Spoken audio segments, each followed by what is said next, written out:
बाराखडी सुरुवातच क पासून क ख ग घ. क म्हणजे कष्ट करा, क म्हणजे काम करा, क म्हणजे कर्तव्य करा हे सांगण्यासाठी कै. आधी काम करा मग खा ख.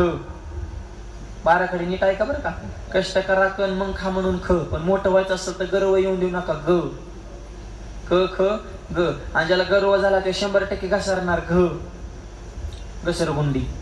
आणि घसरायचं नसेल आणि जगात क्रांती करायची असेल कधीच कोणाचा चमचा होऊ नका चव. चमच्याला इच्छित राहतो, ज्याच्यात राहतो त्यालाच मोकळा करतो, हळूहळू करतो, ते ध्यानात येत नाही. चमचे तोंडावले खास बोलतात वा वा वा तुमच्यासारखा माणूस तालुक्यात नाही. पुढे गेल्या भांगार येते त्याने तर गावचं वाटोळी केली हाय का. चमचे कसा विश्वास ठेवायचा ह्यांच्यावर. मैंदमुखीचा कोवळा भाव अंतरीचा निराळा. म्हणजे आयुष्यात कधी कोणाचा चमचा झाला नाही तो जिंदगीला एकदा छत्रपती झाल्याशिवाय राहणार नाही म्हणून छ छ छ. ज्याला छत्रपती व्हायचे त्यांनी कधीच कुणावर जळू नका ज च छ ज. माणसाने मळ का असावं पण जळ का नसावं.